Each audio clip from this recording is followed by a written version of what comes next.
जय श्री लक्ष्मी नारायण मेरे प्यारे दोस्तों। जय माता दी। माँ कात्यायनी आप सभी की रक्षा करे, आप सभी की मनोकामनाएं पूर्ण करें। आज नवरात्रि के छठे दिन माँ भगवती के कात्यायनीय रूप की पूजा की जाती है। तो आइए आज बड़ी ही श्रद्धा और भाव के साथ सुनते हैं माँ कात्यायनी की संपूर्ण कथा। ऋषि कात्यायन के घर पर जन्म लेने के कारण ही माता का नाम कात्यायनी पड़ा। माँ कात्यायनी का स्वरूप अत्यंत चमकीला और भव्य है। इनकी चार भुजाएं हैं। माँ के दाहिनी तरफ की ऊपर वाली भुजा अभय मुद्रा में और नीचे वाली पर वर मुद्रा में है। बाईं तरफ की ऊपर वाली भुजा में तलवार और नीचे वाली भुजा में कमल का पुष्प सुशोभित है। माँ का वाहन सिंह है। माँ कात्यायनी की भक्ति और उपासना के द्वारा मनुष्य बहुत ही जल्दी और बहुत ही सरलता से धर्म, अर्थ, काम और मोक्ष की प्राप्ति कर लेता है। वह इस लोक में स्थित रहकर भी अलौकिक तेज और प्रभाव से युक्त हो जाता है। माता कात्यायनी की पूजा करने से सभी प्रकार के संकटों का नाश होता है। माँ दानव और पापियों का नाश कर अपने भक्तों की रक्षा करती हैं। प्राचीन कथा के अनुसार कालांतर में कात्यायन नाम से कई ऋषि हुए हैं। एक विश्वामित्र मुनि के वंश में, जिन्होंने श्रोत, गुहु और प्रतिहार सूत्रों की रचना की थी। दूसरे गोमिल पुत्र थे, जिन्होंने छंदों, परिशिष्ट, कर्म, प्रदीप की रचना की थी। और तीसरे कात्यायन वर मुनि सोमदत्त के पुत्र थे, जो पाणिनि सूत्रों के प्रसिद्ध वार्तिक थे। कात्यायन कृत ऋषि के गोत्र में उत्पन्न ऋषियों को कहा जाता है। सबसे पहले कत नामक महर्षि के पुत्र ऋषि कात्य हुए। इन्हीं कात्य के गोत्र में विश्व प्रसिद्ध महर्षि कात्यायन उत्पन्न हुए, जिन्होंने भगवती जगदम्बा की कई वर्षों तक कठिन तपस्या की थी।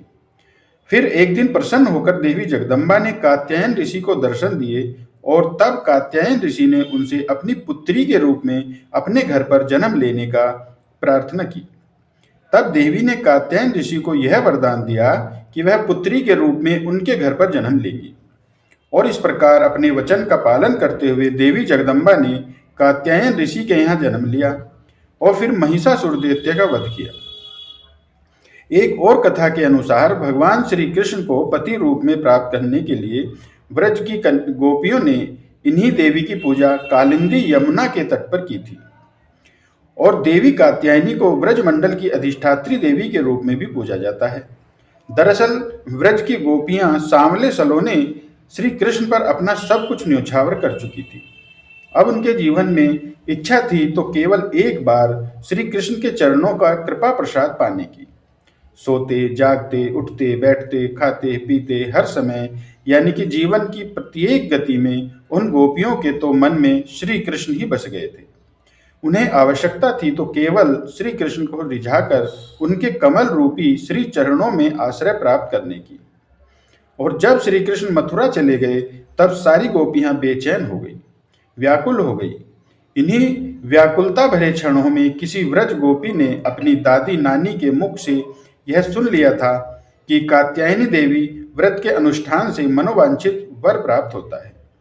बस फिर क्या था, ब्रिज की सभी कुंवारी गोपियों ने नंद बाबा के लाडले कामदेव की छवि को धूमिल करने वाले और सूर्य की आभा से भी अधिक देदीप्यमान गोविंद माधव को प्राप्त करने के लिए मन में दृढ़ विश्वास रखकर सामूहिक रूप से देवी कात्यायनी को प्रसन्न करने के लिए कात्यायनी व्रत करने का संकल्प एक साथ ले लिया। ब्रज गोपियों ने अपने प्राण प्रियतम को प्राप्त करने के लिए मां कात्यायनी के पूजन का व्रत विशुद्ध भाव से प्रारंभ कर दिया। जब हेमंत ऋतु आई, उसके पहले ही महीने में अर्थात मार्गशीर्ष मास में नंद बाबा के ब्रज की कुमारियां कात्यायनी देवी की पूजा और उपवास करने लगी। वे केवल हविषान्न ही खाती थी। वे कुमारी गोपियां पूर्व दिशा का सूरज लाल होते होते यमुना जल में स्नान कर लेती, यानी ब्रह्म मुहूर्त में उठ जाती और तट पर ही देवी की बालुका से मूर्ति बनाकर सुगंधित चंदन, पुष्प, तरह तरह के नैवेद्य, धूप, दीप, छोटी बड़ी भेंट की सामग्री, आम, अशोक के पल्लव, फल और चावल आदि से उनका पूजन करती। साथ ही कात्यायनी महामाये, महायोग, योग, न्यायाधीश्वरी, नंद, गोपस्तम देवी पति में कुरते नमः इति मंत्रम जपन्यस्ताम पूजाम चक्र कुमारी कहा। इस तरह मंत्र का जाप करती हुई वे कुमारी गोपियां देवी कात्यायनी की आराधना किया करती। इस तरह उन गोपियों का जिनका मन श्री कृष्ण के प्रति न्योछावर हो चुका था, जिनका तन मन श्री कृष्ण में हो चुका था, इस संकल्प के साथ उन्होंने 1 महीने तक देवी कात्यायनी की भली भांति पूजा की। इस प्रकार की नंद नंदन श्याम सुंदर ही हमारे पति हों। वे प्रतिदिन ब्रह्म मुहूर्त में ही नाम ले लेकर एक दूसरी सखी को पुकार लेती और फिर एक दूसरे के हाथ में हाथ डालकर ऊंचे ऊंचे स्वर से भगवान श्री कृष्ण की लीला और नामों का गान करती हुई यमुना जल में स्नान करने के लिए जाती।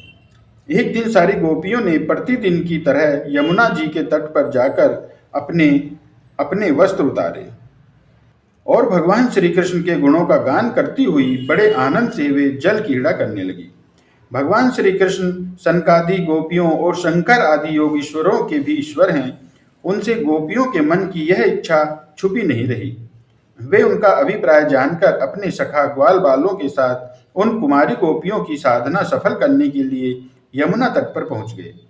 उन्होंने अकेले ही उन सब गोपियों के सारे वस्त्र उड़ा दिए और बड़ी फुर्ती से कदम के एक वृक्ष पर चढ़ गए। उनके साथी ग्वाल बाल अब ठहा ठहा कर हंसने लगे और स्वयं ही श्री कृष्ण भी हंसते हुए गोपियों से हंसी हंसी की बात करने लगे। अरे कुंवारियों, अगर इच्छा हो तो तुम यहाँ आकर अपने अपने वस्त्र ले जाओ। मैं तुम लोगों से सच सच कहता हूँ, मैं हंसी मजाक बिल्कुल नहीं कर रहा। तुम लोग व्रत करते करते दुबली हो गई हो। यह मेरे सखा ग्वाल बाल जानते हैं कि मेरी कोई भी बात कभी झूठी नहीं होती। सुंदरियों, अगर तुम्हारी इच्छा हो तो अलग अलग आकर अपने अपने वस्त्र ले लो या सब एक साथ आ जाओ, मुझे इसमें भी कोई आपत्ति नहीं है। भगवान श्री कृष्ण की यह हंसी मजाक देखकर गोपियों का हृदय प्रेम से सराबोर हो गया। वे फिर थोड़ा सकुचाकर शर्माकर एक दूसरे की ओर देखने और मुस्कुराने लगी। जल से बाहर नहीं आई। तब भगवान ने हंसी हंसी में यह बात कही। तब उनके विनोद से कुंवारियों का चित्त उनकी ओर और भी खिंच गया। वे ठंडे पानी में गले तक डूबी हुई थी और उनका शरीर थर थर कांप रहा था। तब उन्होंने जल में बैठे बैठे ही श्री कृष्ण से कहा, प्यारे श्री कृष्ण, तुम ऐसी अनीति भरी बातें मत करो। हम जानती हैं कि तुम नंद बाबा के लाडले लाला हो, हमारे प्यारे हो। सारे व्रजवासी तुम्हारी सराहना करते रहते हैं। देखो, हम ठंड के मारे ठिठुर रही हैं, तुम हमारे वस्त्र दे दो। श्याम सुंदर, ते हास्य करवा तथो तिदम देही तामसी धर्मज्ञ नाचेद रागे भवा महे। प्यारे श्याम सुंदर, हम तुम्हारी दासी हैं। तुम जो कुछ कहोगे उसे हम करने के लिए तैयार हैं। हमें कष्ट मत दो, हमारे वस्त्र हमें दे दो, नहीं तो हम जाकर अभी नंद बाबा से कह देंगी। तब श्री कृष्ण मुस्कुराते हुए बोले, गोपियों, तुम्हारी मुस्कान पवित्रता और प्रेम से भरी है। देखो, जब तुम अपने को मेरी दासी स्वीकार करती हो और मेरी आज्ञा का पालन करना चाहती हो तो यहाँ आकर अपने अपने वस्त्र ले लो। गोपियां जल में बहुत देर से बैठी हुई थी, ठंड के मारे कांप रही थी। किसी तरह सकुचाते हुए वे गोपियां यमुना जी से बाहर निकली। उस समय उन्हें ठंड बहुत सता रही थी। उनके इस शुद्ध भाव से भगवान बहुत ही प्रसन्न हुए।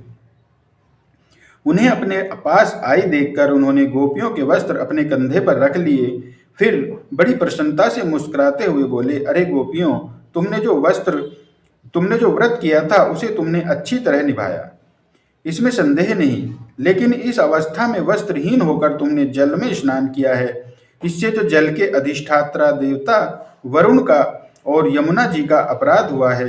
इसलिए अब इस दोष की शांति के लिए तुम अपने हाथ जोड़कर सिर से लगाओ और उन्हें झुककर प्रणाम करो। इसके बाद अपने अपने वस्त्र ले जाओ। भगवान श्री कृष्ण की यह बात सुनकर उन गोपियों ने ऐसा ही समझा कि वास्तव में वस्त्रहीन होकर स्नान करने से हमारे व्रत में त्रुटि आ गई है। अब उनकी निर्विघ्न पूर्ति के लिए उन्होंने समस्त कर्मों के साक्षी श्री कृष्ण को नमस्कार किया, क्योंकि उन्हें नमस्कार करने से ही सारी गलतियों और अपराधों का मार्जन हो जाता है, सब क्षमा हो जाते हैं। जब यशोदा नंदन भगवान श्री कृष्ण ने देखा कि सब की सब कुमारी गोपियां मेरी आज्ञा के अनुसार प्रणाम कर रही हैं, तब वे बहुत प्रसन्न हुए। उनके हृदय में गोपियों के प्रति करुणा उमड़ आई। और फिर उन्होंने उनके वस्त्र दे दिए। श्री कृष्ण ने गोपियों से छल भरी बातें की, उनका लज्जा संकोच छुड़ाया, हंसी की और उन्हें कठपुतलियों के समान नचाया। यहाँ तक कि उनके वस्त्र भी हर लिए, फिर भी वे गोपियां उनसे रुष्ट नहीं हुई। उनकी इन चेष्टाओं को उन्होंने दोषी नहीं माना, बल्कि अपने प्रियतम के संग से वो तो और भी प्रसन्न हो गई।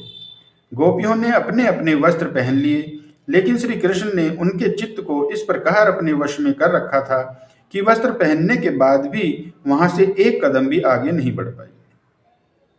अपने प्रियतम के समागम के लिए सजकर वे उन्हीं की ओर लजीले लजीले चितवन से निहारती रही। भगवान ने देखा कि उन गोपियों ने उनके चरण कमलों के स्पर्श की कामना से ही यह व्रत धारण किया है और उनके जीवन का यही एकमात्र संकल्प है। तब गोपियों के प्रेम के अधीन होकर उलक तक में बंध जाने वाले भगवान श्री कृष्ण उनसे कहने लगे, मेरी परम प्रियसियों, कुमारियों, मैं तुम्हारा यह संकल्प जानता हूँ कि तुम मेरी पूजा करना चाहती हो। तुम्हारी इस इच्छा का अनुमोदन करता हूँ। तुम्हारा यह संकल्प सत्य होगा। तुम मेरी पूजा कर सकोगी। जिन्होंने अपना मन और प्राण तक मुझे समर्पित कर रखा है, उनकी कामनाएं उन्हें सांसारिक भोगों की ओर ले जाने में समर्थ नहीं होती। ठीक वैसे ही जैसे भुने हुए या उबले हुए बीज फिर से अंकुर के रूप में उगने के लायक नहीं रह जाते। इसलिए गोपियों, अब तुम अपनेपन पर अपने घर लौट जाओ। तुम्हारी साधना सिद्ध हो गई है। अब आने वाली शरद ऋतु की रात्रियों में तुम मेरे साथ विहार करोगी। गोपियों, इसी उद्देश्य से तुम लोगों ने यह व्रत और कात्यायनी देवी की पूजा की थी। फिर भगवान की आज्ञा पाकर वह गोपियां जाने की इच्छा न होने पर भी बड़े कष्ट से ब्रज में गई।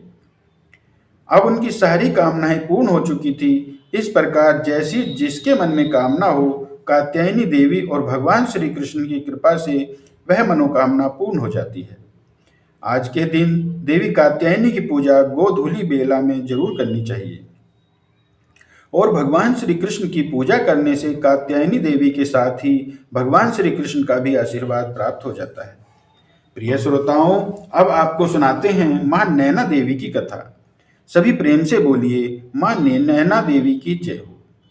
उत्तर भारत में पंजाब राज्य में भागड़ा नांगल लाइन पर आनंदपुर साहिब एक बड़ा भारी स्थान है और इस स्थान में उत्तर दिशा की ओर शिवालिक की एक चोटी पर पीपल का वृक्ष है।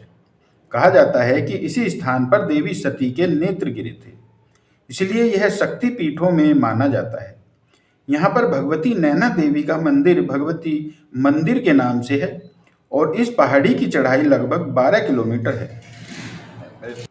यहाँ पर भगवती नैना देवी का मंदिर भगवती मंदिर के नाम से है और इस पहाड़ी की चढ़ाई लगभग 12 किलोमीटर है। इस दिव्य मंदिर के विषय में बहुत सारी कथाएं प्रचलित हैं। एक कथा के अनुसार इस पहाड़ी के समीप के इलाके में कुछ गुज्जरों की आबादी रहती थी।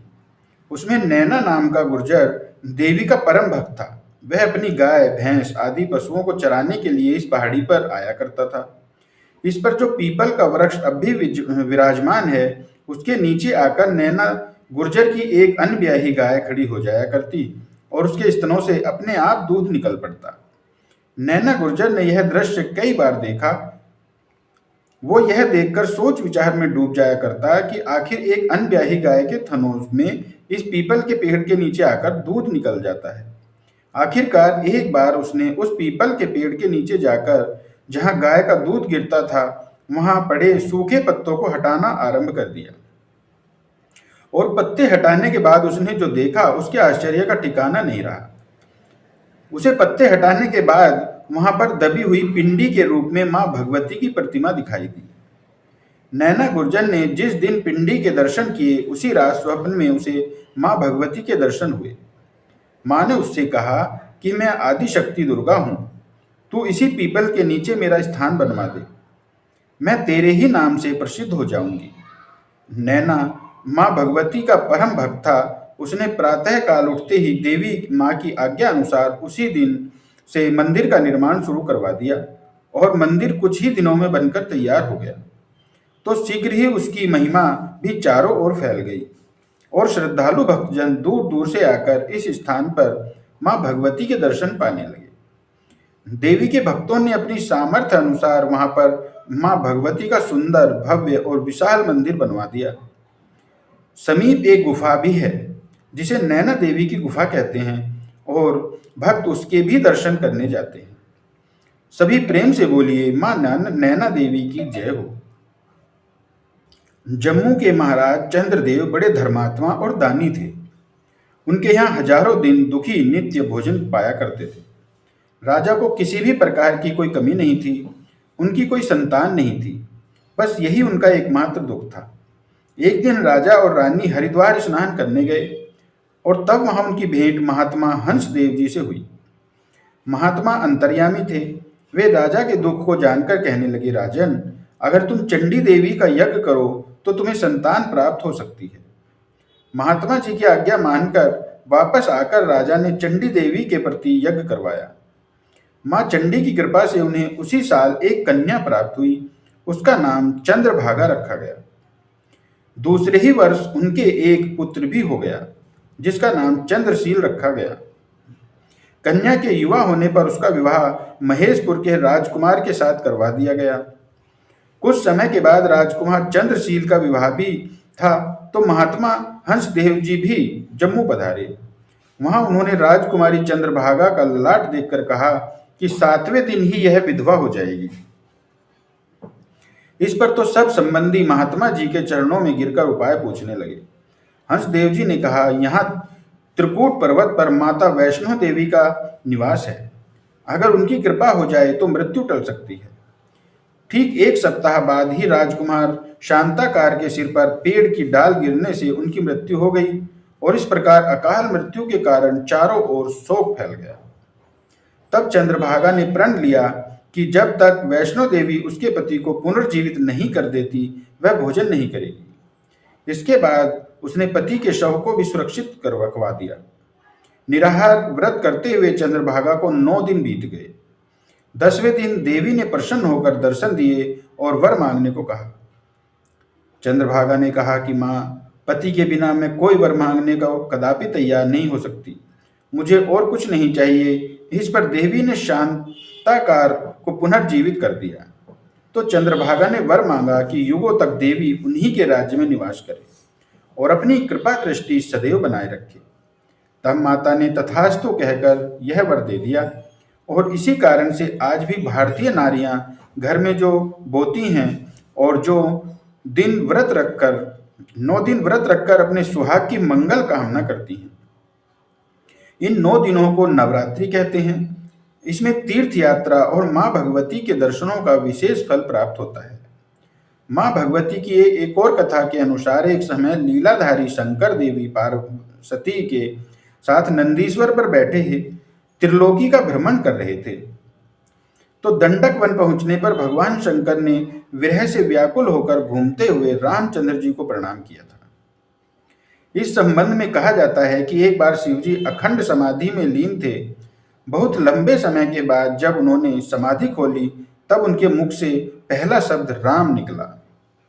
भगवती सती ने उसे सुनकर भगवान शिव से पूछा, प्रभु, यह राम कौन है जिनका आप स्मरण कर रहे हैं?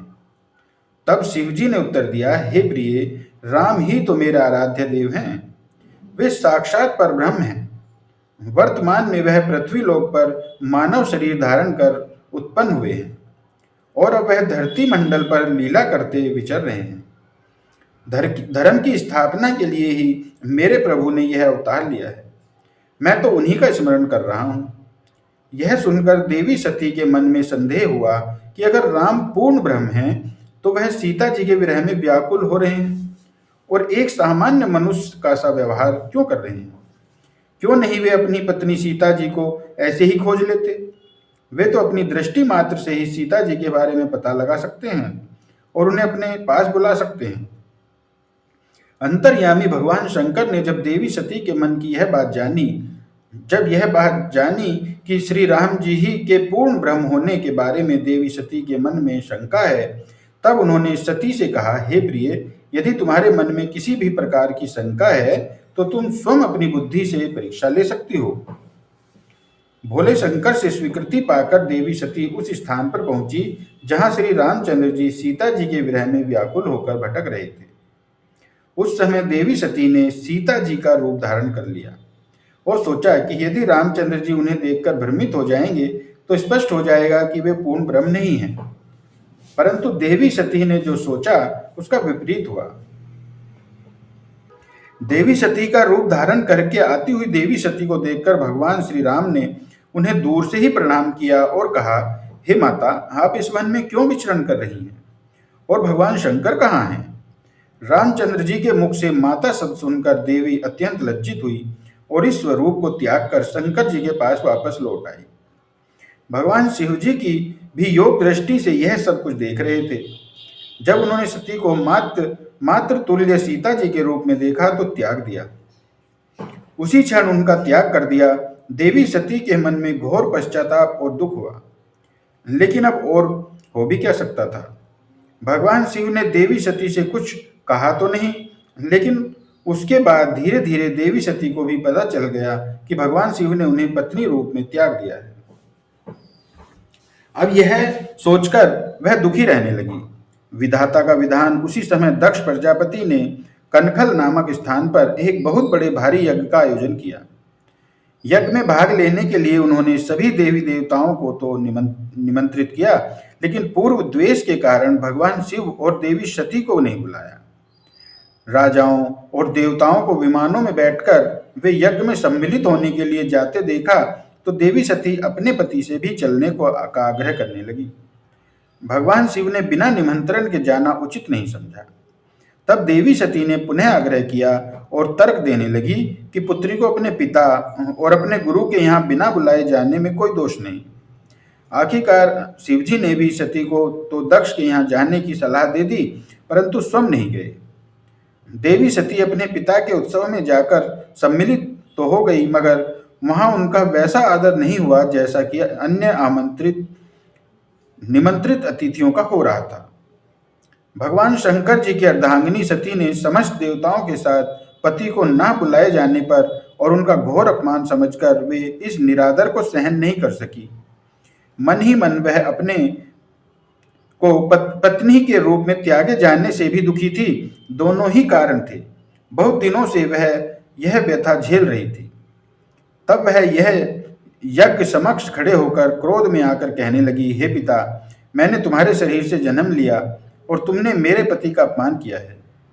इस कारण मैं तुमसे उत्पन्न शरीर को ही नहीं रखूंगी। अतः यज्ञ में अपने पति का भाग भी ना देखकर तुरंत ही देह त्याग देने का संकल्प कर उसी यज्ञ कुंड में गिरकर अपने प्राणों की आहुति दे दी और इस प्रकार देवी सती हवन कुंड में कूद पड़ी। यज्ञ में हाहाकार मच गया और सूचना महादेव जी को भी प्राप्त हुई। परिस्थितियों को देखकर महादेव जी को रौद्र रूप धारण करना पड़ा। उन्होंने तुरंत ही अपने गणों को आज्ञा दी कि यज्ञ को तहस नहस कर दो और प्रजापति दक्ष का सिर काटकर उसी हवन कुंड में फेंक दो जहां देवी सती का शरीर गिरा है। गणों ने यज्ञ नष्ट भ्रष्ट कर दिया। दक्ष का सिर भी हवन की भेंट कर दिया गया। यह देखकर समस्त देवताओं ने महादेव जी से प्रार्थना क्षमा मांगी और उनकी स्तुति की। फलस्वरूप महादेव जी को प्रसन्न कर लिया गया। फिर सबके विचार अनुसार यज्ञ तो पूर्ण होना ही चाहिए था। दक्ष के धड़ के साथ बकरे का सर जोड़कर उसे जीवित कर दिया गया और उसके बाद दक्ष ने बकरे की भाषा में बम बम शब्द का उच्चारण करके ही महादेव जी की स्तुति की, जिससे शिव जी प्रसन्न हुए और वरदान दिया कि अब से तुम्हारी पूजा भी मेरे साथ ही होगी। इसके बाद भगवान शिव देवी सती के विरह में व्याकुल होकर उनके मृत शरीर को कंधे पर डाले हुए तीनों लोकों में भटकने लगे। इस स्थिति को देखकर भगवान विष्णु ने चक्र से देवी सती के मृत शरीर के टुकड़े टुकड़े करके गिरा दिए। देवी सती की देह के अंग 51 स्थानों पर गिरे और इन सभी स्थानों को शक्तिपीठ कहा जाता है। पति के अपमान से दुखी होकर अपना शरीर त्यागने के बाद फिर से उन्हीं महादेव जी से विवाह करने के अभिप्राय से देवी ने हिमालय के घर जन्म लिया। अब देवी सती की माता का नाम मेनका था। मेनका सद्गुणी और अत्यंत रूपवान थी। माता के समान ही शरीर का वर्ण उज्ज्वल होने से उन्हें गौरी और पर्वतराज की कन्या होने के कारण पार्वती कहा जाता था। आज भी वह जगत जननी आदि शक्ति और सर्वव्यापिनी के रूप में हमारे देश में, हमारे सनातन धर्म में पूजी जाती हैं। तो सभी प्रेम से बोलिए, देवी सती की जय हो। अब आपको सुनाते हैं तारापीठ के दर्शन करने और उससे जुड़े चमत्कारों की कहानी। बंगाल की भूमि पर स्थित तारापीठ शक्तिपीठ सिद्धियों का धाम है। कहते हैं यहाँ देवी तारा अपने भक्तों की परीक्षा अवश्य लेती हैं, ताकि यह परखा जा सके कि सच्ची भक्ति है या फिर केवल सुविधा की मांग है। एक बार एक गांव में हरिदास नाम का एक ब्राह्मण रहता था। उसके घर में ना तो अन्न था, न धन, ना ही वस्त्र। फिर भी हर सुबह वह 8 कोस की दूरी तय करके माँ तारा के मंदिर पहुंचता। हाथ में उसके केवल कुछ जंगली फूल और गंगा जल होता। गांव वाले देखते तो उपहास करते, कहते, हरिदास, तेरा जीवन तो भूख और तंगी से भरा है, देवी तुझे क्यों नहीं संवारती। तब हरिदास दृढ़ स्वर में उत्तर देता, देवी तारा ही तो मेरी माँ है। क्या पुत्र माता से सौदा करता है? मैं तो माँ को प्रेम देता हूँ, बदले में अपने लिए कुछ नहीं मांगता। एक बार उसकी पत्नी ने कहा, सुनो, बच्चे कई दिनों से भूखे हैं, तुम्हारी यह पूजा हमें मौत की ओर धकेल रही है। माँ तारा अगर दयामयी है तो अब तक उन्होंने हमारी सहायता क्यों नहीं की? हरिदास ने आंसुओं से भरी आंखों से कहा, माँ देर कर सकती है पर अंधेर नहीं। यह हमारी परीक्षा है। लेकिन सच यही था कि 5 दिनों से उसके घर में अन्न का एक दाना नहीं था। यहाँ तक कि अब गांव वाले भी उसकी मदद नहीं करते थे। छठे दिन हरिदास कांपते कदमों से तारापीठ पहुंचा। दीपों की रोशनी और घंटियों की ध्वनि के बीच उसने माँ की प्रतिमा के सामने गिरकर गिड़गिड़ाते हुए कहा, माँ, तेरा एक दास भूख सह लेता है, पर मैं अपने बच्चों की व्यथा को नहीं देख सकता। क्या तेरा आशीष केवल राजाओं और धनी लोगों के लिए ही है? क्या निर्धन तेरा पुत्र नहीं है माँ? आज अगर तूने मेरी सुनवाई नहीं की तो समझूंगा कि मेरी भक्ति व्यर्थ रही। मैंने तो यही सुना था कि बिना मांगे माँ सब कुछ दे देती है। फिर अब तक मौन क्यों हो? उसके शब्द मंदिर की दीवारों से गूंज उठे। वहां पर खड़े भक्त चुपचाप उसकी पीड़ा सुनने लगे। और उसी समय गर्भगृह से पुजारी जी बाहर आए और बोले, हरिदास, आज माँ ने भोग स्वीकार नहीं किया। सारा अन्न रात में बदल गया है। भीड़ में मानो हलचल मच गई।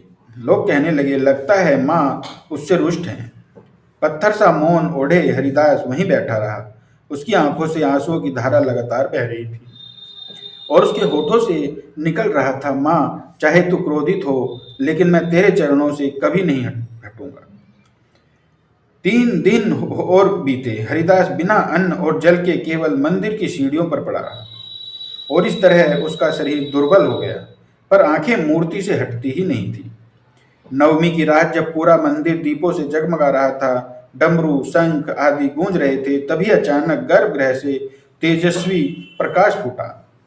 माँ तारा स्वयं प्रकट हुई, करुणामयी काली काया पर करुणा की आभा और मुख पर शीतल मंद मुस्कान। उन्होंने गूंजती वाणी से कहा, हरिदास, तेरी भक्ति की परीक्षा मैंने ली। जो भूख और तानों के बीच भी अड़िग रहे, वही तो मेरा सच्चा भक्त है। आज से तेरे घर में कभी अन्न का और धन का अभाव नहीं होगा। क्षण भर में ही मंदिर के आंगन में सुगंधित प्रसाद का ढेर लग गया। पुजारी और अन्य भक्त आश्चर्य से भर उठे और तभी माँ ने हरिदास को एक थाल थमाया। हरिदास रोते हुए बोला, माँ, तुझे पाने आया था, अन्न पाने नहीं, पर तेरा दिया यह प्रसाद मेरे लिए अमृत है। माँ ने मुस्कुराकर कहा, पुत्र, अब गांव वालों को बता दे, माँ तारा कभी अपने पुत्र को भूखा नहीं रखती। और उस दिन के बाद हरिदास के घर में कभी प्रसाद समाप्त नहीं हुआ। और तारापीठ के इतिहास में यह कथा आज भी गाई जाती है कि माँ तारा कुछ भी देने से पहले परीक्षा लेती है और फिर मनचाहा वरदान देती है। तो प्रिय श्रोताओं, भक्ति केवल सुविधा के समय नहीं, बल्कि कठिनाई में भी अड़िग रहनी चाहिए। माँ देर से ही सही, पर अपनी संतान की पुकार जरूर सुनती है। तो यह थी आज की कथाएं। सभी प्रेम से बोलिए, शेरों वाली माता की जय हो, जगदम्बे माता की जय हो, अम्बे जगदम्बे माता की जय हो। और आइए अब सुनते हैं दुर्गा चालीसा। नमो नमो दुर्गे सुख करनी, नमो नमो अम्बे दुख हरनी। निरंकार है ज्योति तुम्हारी, तिहु लोक फैली उजियारी। शशि ललाट मुख महाविशाला, नेत्र लाल भ्रकुटी विकराला। रूप मातु को अधिक सुहावे, दरस करत जन अति सुख पावे। तुम संसार शक्ति ले कीना, पालन हेतु अन्न धन दीना। अन्नपूर्णा हुई जगपाला, तुम ही आदि सुंदरी बाला। प्रलय काल जगनाशन हारी, तुम गौरी शिव शंकर प्यारी। शिव योगी तुमरे गुण गावे, ब्रह्मा विष्णु तुम्हें नित ध्यावे। रूप सरस्वती का तुम धारा, दे सुबुद्धि ऋषि मुनि उबारा। धरी रूप नरसिंह को अम्बा, प्रगट भई फाड़ कर खम्बा। रक्षा कर प्रहलाद बचायो, हिरण्याक्ष को स्वर्ग पठायो। लक्ष्मी रूप धरो जग माही, श्री नारायण अंग समाही। क्षीर सिंधु में करत विलासा, दया सिंधु दीजे मन आशा। हिंगलाज में तुम्ही भवानी, महिमा मित न जात बखानी। मातंगी धूमावती माता, भुवनेश्वरी बगला सुखदाता। श्री भैरव तारा जगतारिणी, छिन्न भाल भव दुख निवारिणी। केहरी वाहन सो भवानी, लांगुर वीर चलत अगवानी। कर में खप्पर खड़ग विराजे, जाको देख काल डर भाजे। सोहे अस्त्र और त्रिशूला, जाते उठत शत्रु ये सूला। नगर कोट में तुम्ही विराजत, तिहु लोक में डंका बाजत। शुंभ निशुंभ दैत्य तुम मारे, रक्त बीज संखन संहारे। महिषासुर नृप अति अभिमानी, जेहि अगभार मही अकुलानी। रूप कराल कालिका धारा, सेन सहित तुम तिहि संहारा। परी भीर संतन पर जब जब, भई सहाय मातु तुम तब तब। अमरपुरी अरुबा सब लोका, तब महिमा सब कहे अशोका। ज्वाला में है ज्योति तुम्हारी, तुम्हें सदा पूजे नर नारी। प्रेम भक्ति से जो जन गावे, दुख दारिद्र निकट नहीं आवे। ध्यावे तुम्हें जो नर मन लाई, जन्म मरण ते सो छुट जाई। जोगी सुर मुनि कहत पुकारी, योग न होत बिन शक्ति तुम्हारी। शंकर आचार तप कीनो, काम क्रोध जीत सब लीनो। निश दिन ध्यान धरो शंकर को, काहू काल नहीं सुमिरो तुमको। शक्ति रूप को मरम न पायो, शक्ति गई तब मन पछतायो। शरणागत हुई कीर्ति बखानी, जय जय जय जगदम्ब भवानी। भई प्रसन्न आदि जगदम्बा, दई शक्ति नहीं कीन विलंबा। मोको मातु कष्ट अति घेरो, तुम बिन कौन हरे दुख मेरो। आशा तृष्णा निपट सतावे, रिपु मूरख मोहि अति डर पावे। शत्रुनाश कीजे महारानी, सुमिरो इक चित तुम्हें भवानी। करो कृपा हे मातु दयाला, रिद्धि सिद्धि दे करहु निहाला। जब लग जियो सदा फल पाऊं, तुमरो जस मैं सदा सुनाऊं। दुर्गा चालीसा जो गावे, सब सुख भोग परम पद पावे। देवीदास शरण निज जानी, कृपा करहूं जगदम्ब भवानी। और आइए माँ कात्यायनी की आरती सुनते हैं। ओम जय कात्यायनी माँ, मैया जय कात्यायनी माँ। पूजन तेरा करते, दया मानित करना। ओम जय कात्यायनी माँ। उमा पार्वती गौरी, दुर्गा तुम ही हो माँ। चार भुजाधारी माँ, गावे तेरी महिमा। ओम जय कात्यायनी माँ। महिषासुर को मारा, देवों को अभय दिया। आया जो तुम्हारी शरण माँ, कष्टों से दूर किया। ओम जय कात्यायनी माँ। शेर सवारी तुम्हारी, पुष्प खड़ग सोहे। अभय दान माँ देती, छवि अति मन मोहे। ओम जय कात्यायनी माँ। ब्रह्म स्वरूप रूपा माता दोषों से मुक्त करो। दुर्गुण हर लो माता भक्तों पर दया करो। ओम जय कात्यायनी माँ। छठ व नवरात्रि में पूजे जन माता गोधूलि बेला। है पावन ध्यावे जो सुख पाता। ओम जय कात्यायनी माँ। हम अज्ञानी मैया ज्ञान प्रदान करो। कब से तुम्हें पुकारे मैया दर्शन दो। ओम जय कात्यायनी माँ। माँ सभी देव तुम्हें ध्यावे नमन करे सृष्टि। हम भी करें गुणगान कर दो माँ सुख वृष्टि। ओम जय कात्यायनी माँ। माँ कात्यायनी मैया की आरती नित गाओ। भरेगी माँ भंडारे चरणों में नित आओ। ओम जय कात्यायनी माँ। ओम जय कात्यायनी माँ। मैया जय कात्यायनी माँ। पूजन मैया तेरा करते दया मानित करना। ओम जय कात्यायनी माँ। तो प्रेम से बोलिए शेरों वाली मैया की जय, कात्यायनी मैया की जय। प्रिय भक्तजनों, अब हम सभी मिलकर माता रानी से क्षमा याचना करते हैं ताकि हमारे द्वारा हुई किसी भी गलती के लिए माता रानी हमें क्षमा कर सके। हे परमेश्वरी, मेरे द्वारा रात दिन सहस्त्रों अपराध होते रहे हैं, अतः आप मुझे अपने सेवक समझकर कृपा पूर्वक मेरे उन अपराधों को क्षमा करो। ना तो मैं आह्वान करना ही जानता हूँ, ना मैं विसर्जन करना ही जानता हूँ और ना पूजा करना ही जानता हूँ। हे परमेश्वरी, मुझे क्षमा करो। हे सुरेश्वरी, मैंने जो मंत्रहीन, क्रियाहीन और भक्तिहीन पूजन किया है वह सब आपकी दया से पूर्ण हो। सैकड़ों अपराध करके भी भक्त आपकी शरण में आकर केवल जगदम्ब कहकर ही मोक्ष को प्राप्त करते हैं, जिसे ब्रह्मा आदि देवगण भी पाने में समर्थ होते हैं। हे जगदम्बिके, मैं अपराधी हूँ, किंतु आपकी शरण में आया हूँ। अतः इस समय मैं दया का पात्र हूँ। आप जैसा चाहे वैसा करो। अज्ञानवश या बुद्धि भ्रम होने के कारण भूल से मैंने जो कुछ भी कम या अधिक कर दिया हो, हे देवी, हे परमेश्वरी, सब अपराध क्षमा करो और प्रसन्न हो।